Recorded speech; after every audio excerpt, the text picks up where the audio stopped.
Olá, meu irmão, olá, meu amigo, olá, meu querido, tudo bem? Tudo na paz, graças ao nosso eterno Criador. Meus queridos, aqui no sul do Espírito Santo esfriou bastante, não é? A previsão para esse fim de semana é chuva, é frio e graças ao nosso eterno Criador nós estamos aqui. Meu querido, continue se inscrevendo, continue deixando o seu like, continue compartilhando nossos vídeos. Quando você se inscrever, recorra à sua inscrição. Sempre é bom recorrer à inscrição e ative o sininho na opção todas.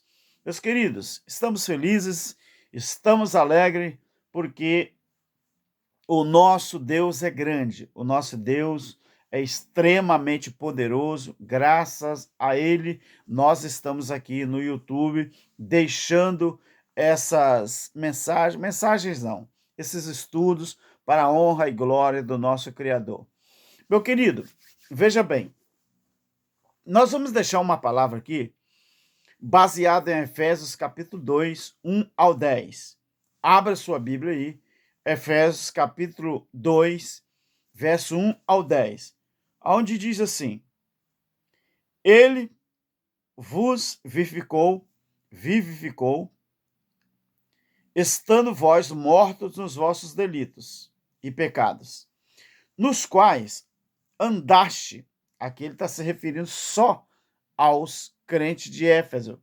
Se ele estivesse se referindo a ele também, ele diria assim, nos quais andávamos. Mas quando ele diz andaste, ele está se referindo só a eles. Outrora, segundo o curso deste mundo, segundo o príncipe das potestades do ar, do espírito que agora opera nos filhos da desobediência. Preste bem atenção que Paulo já está dizendo que o espírito da desobediência já estava no meio deles no primeiro século.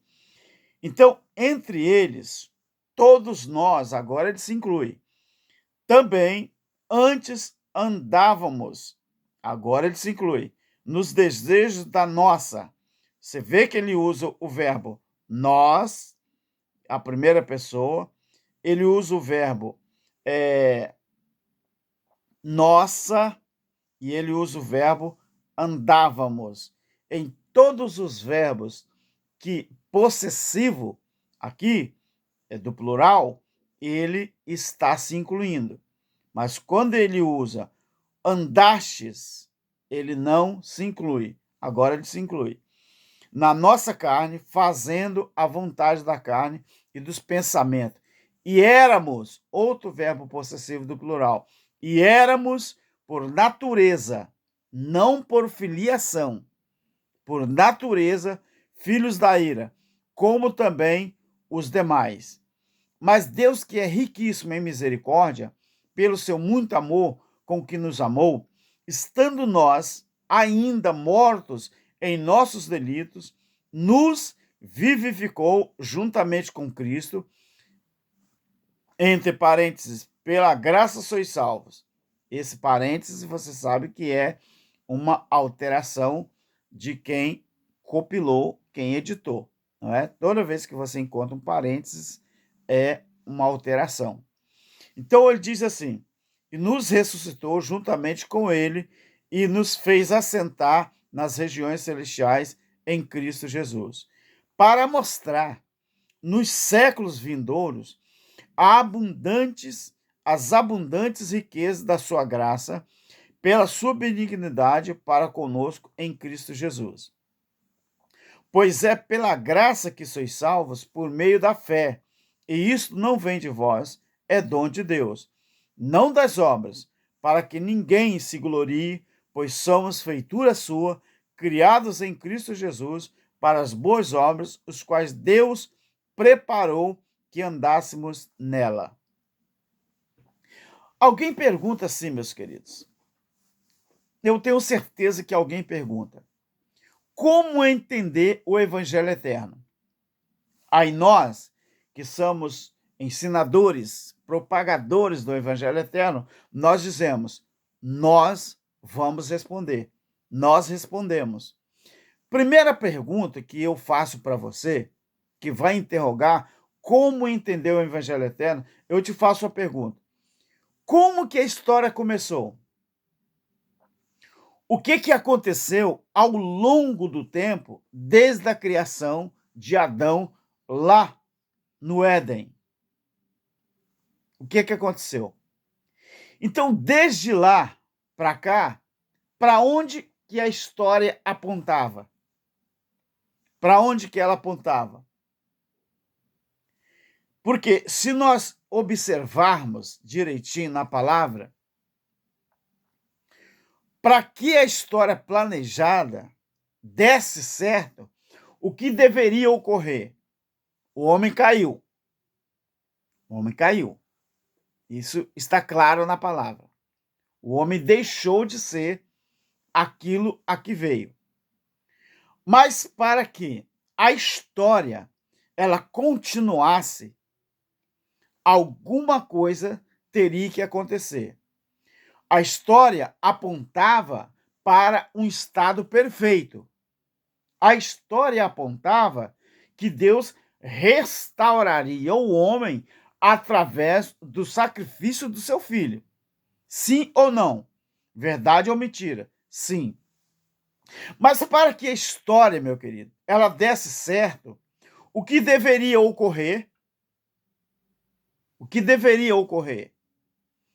Quando você vai em Hebreus 9:22, eu vou abrir aqui, diz assim, aqui está falando sobre o sangue de Cristo.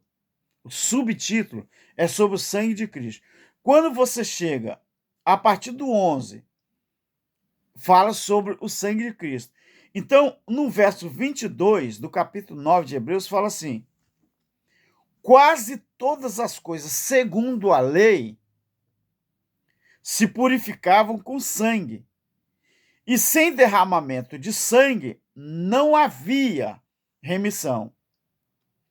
Era necessário que as figuras das coisas que estão no céu se purificassem com tais sacrifícios, mas as próprias coisas celestiais com sacrifícios superiores a estes. Aqui nós já temos, então, uma luz. Para que o homem fosse restaurado, era preciso acontecer alguma coisa. Você lembra, meu querido? É só assim que você vai entender o Evangelho Eterno. Você lembra que quando Adão pecou, antes dele ser expulso do paraíso, o próprio Eterno Criador preparou roupas de animais para que eles pudessem se vestir? Mas as roupas que o próprio Adão fez para eles, que era de folhas de árvores, não servia. Então o próprio Criador preparou uma roupa para eles, roupa de animal. Muitos estudiosos, não eu, falam que provavelmente aquele animal teria sido um cordeiro. Eu não sei. Eu só sei que a Bíblia diz que Jesus Cristo, quando ele morreu na cruz, ele já tinha sido pré-vaticinado como um cordeiro que teria sido morto desde a fundação do mundo.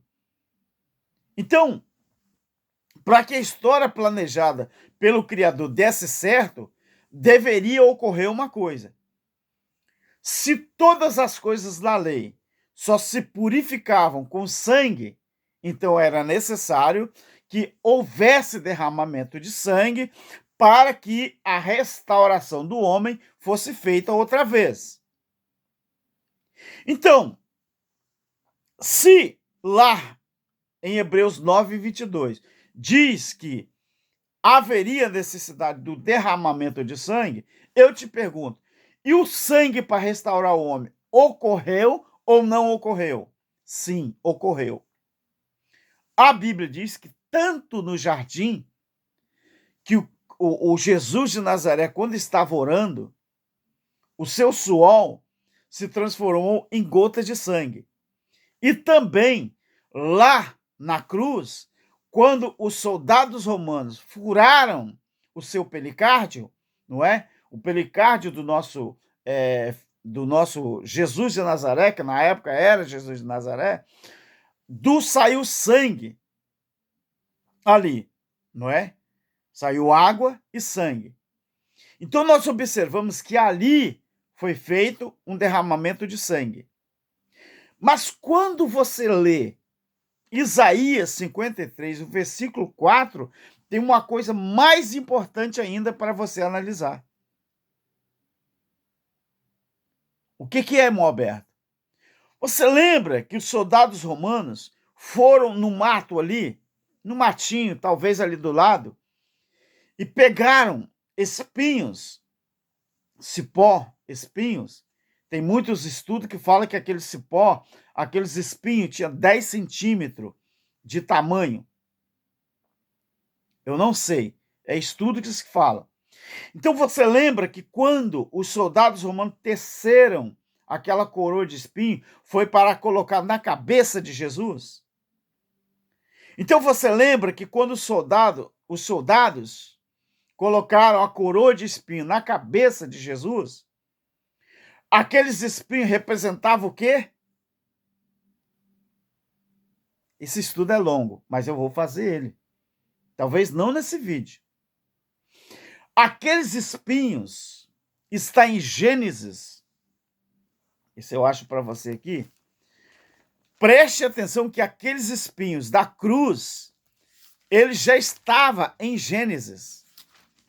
Gênesis, capítulo 3, ou é o 4? Gênesis, só para você ter uma ideia. Mas vou fazer um estudo sobre isso ainda.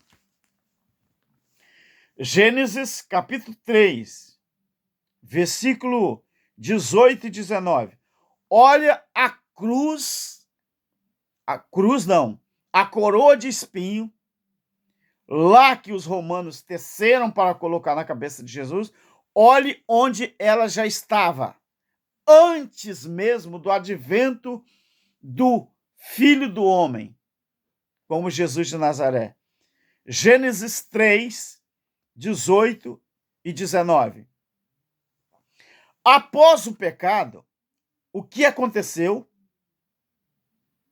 Preste atenção no advérbio. Se você não prestar atenção no advérbio, que está neste versículo de Gênesis 3, 18 e 19, você não vai entender a coroa de espinho lá na cruz do Calvário sobre a cabeça de Jesus. Após o pecado de Adão, olhe o que a terra passou a produzir. Esse objeto aqui, essa plantinha maldita aqui, a terra não produzia. E você vai entender. Vamos ler a partir do versículo 17, 18 e 19 de Gênesis 3 para você entender. Ao homem, o Criador disse assim: porque você deu ouvido à sua mulher e você comeu da árvore que eu te ordenei, dizendo: não comerás dela, maldita é a terra por tua causa. Em fadiga você vai comer dela todos os dias da tua vida. Agora o verso 18. Preste atenção. Ela, a terra, produzirá também. É aqui que está o segredo. No advérbio, também. Ela produzirá também. O que um advérbio quer dizer? Esse advérbio também quer dizer que antes ela não produzia, porque é um também. Um também é um advérbio. Ela produzirá também espinhos e abrolhos. Ou seja, ela não produzia espinhos e abrolhos. Então, depois do pecado, a terra passou a produzir também espinhos e abrolhos. E comerás das ervas do campo. Do suor do teu rosto comerá o teu pão, até que tornes a terra. Tá vendo? Até, limite, espaço, tempo. Até que tornes a terra, porque dela você foi tomado, pois és pó, e ao pó você vai voltar. Mas, irmão Alberto, tudo bem. Esse também nós entendemos que é um advérbio. Mas por que o também de Gênesis lá na cruz? Para você entender o Evangelho Eterno, você tem que entender o que aconteceu não só com o homem ali no jardim, mas também com essa plantinha que a terra não produzia antes do pecado. Por isso o advérbio também. Quando os soldados pegaram aquela plantinha, aquele cipó para fazer uma coroa de espinho e colocar sobre Jesus, está cumprindo o quê? O evangelho eterno pregado por Isaías. Isaías 53:4. Ele levou sobre si as nossas transgressões. O que é sobre o homem? O que está sobre o homem? Não é a cabeça? E o que os espinhos representavam ali na cruz? Os pecados do homem. Porque o espinho ali no Gênesis, ele começou a ser produzido a partir do pecado. Então, Isaías 53:4 tinha que cumprir na cruz. Os soldados romanos, ao tecer a coroa de espinho e colocar sobre Jesus, eles estavam cumprindo Gênesis e estavam fazendo cumprir Isaías 53:4. Então, aquela coroa de espinho, quando colocaram na cabeça dele, que começou a perfurar a cabeça dele, estava cumprindo Gênesis 3:15. Ele te ferirá o calcanhar, mas tu lhe ferirá a cabeça. Meu querido, é muito simples e é muito fácil de entender. É só não ter preguiça de ler a Bíblia e estudar. Então, aqueles espinhos representavam as transgressões, o pecado do homem ali na cruz. Então, por isso, meu querido, isso é caso para outro vídeo. Mas é um estudo maravilhoso que eu vou trazer para você. Então, para você entender o Evangelho Eterno, é preciso que você veja o Evangelho Eterno desde o jardim até a cruz e da cruz até o juízo. São 3 fases: o Gênesis, a cruz e o juízo. O Evangelho Eterno é assim, querido. Então, a história planejada pelo Criador, para dar certo, tinha que haver derramamento de sangue. Houve derramamento de sangue na cruz. Houve derramamento de sangue lá no Gênesis. Houve derramamento de sangue desde o momento em que a história começou lá no Gênesis. Então, agora, ainda depois de ocorrer o sangue na cruz, ainda precisava acontecer alguma coisa. O que era? O juízo. Mateus 16:28. Olha o que Jesus ele falou aqui. Mateus 16:28. Eu só vou ler o versículo 28. Mas aqui está naquela questão de que Jesus falou que ele viria como manifestação do Filho do Homem. Preste atenção, Mateus 16:28. Em verdade, eu digo a vocês, que alguns de vocês que aqui estão comigo não vão provar ou passar pela morte antes que vejam vir o Filho do Homem no seu reino. Ou seja, alguns discípulos iriam presenciar a manifestação do reino e eles iriam ver o Filho do Homem vindo no seu reino. E eu te pergunto, aconteceu ou não aconteceu? Sim. O juízo aconteceu no ano 70. E depois do juízo, o que aconteceria? Nós iríamos voltar à estaca zero, que era Deus em nós, para sempre, meu querido. Para sempre, Deus iria estar em nós, depois do juízo. Para quê? Porque do que aconteceu na cruz. O homem, ele foi feito para viver eternamente. Mas alguma coisa aconteceu no Éden que deu tudo errado. Aí foi necessário vir o dilúvio. Olha o que Deus fala com Noé. Eu não vou contender mais o meu espírito com o homem. Isso é assunto para outro vídeo. Eu não vou contender mais o meu espírito com o homem. Porque o homem agora, ele é como um de nós. Ele conhece o bem e ele conhece o mal. Aí Deus manda o dilúvio. Acaba com aquela raça. Aí restaura o homem. Noé e a sua família. Por isso o nome Noé significa renovação. Que ele viveu os dois mundos. Antes do dilúvio e depois do dilúvio. Mas a coisa desandou de novo. E o que o Eterno faz? Ele martela, martela, martela. Só que agora tem uma diferença. Deus não mais traria juízo sobre a humanidade. Agora, o próprio homem seria o seu próprio juiz.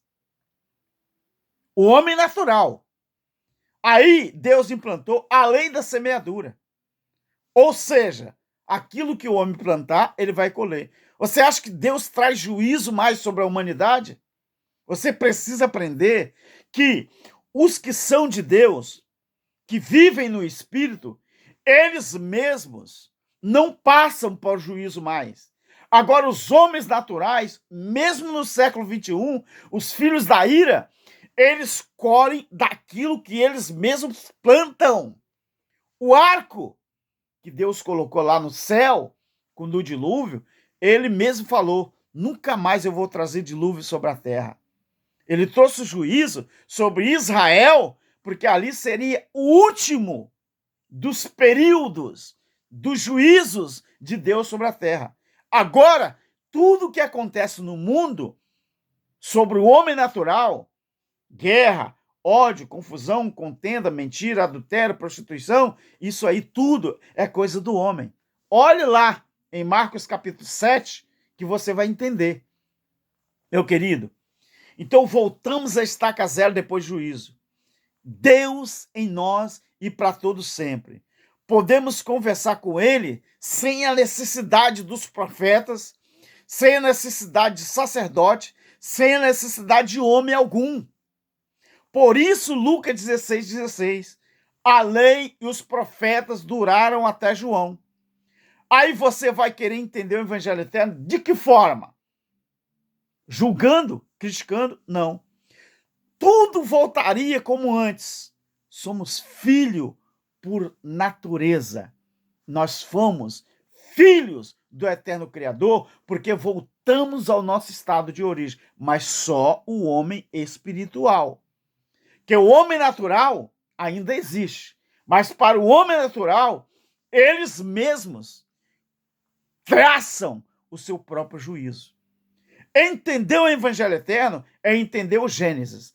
Entender o evangelho eterno é entender Isaías 53. Entender o evangelho eterno é entender a cruz. Entender o evangelho eterno é entender o juízo. Entender o evangelho eterno é entender o estado perfeito espiritual que eu e você vivemos. Amém? Deu para entender, meu querido, alguma coisa? Qualquer hora nós vamos trazer a mensagem ou estudo sobre a cruz.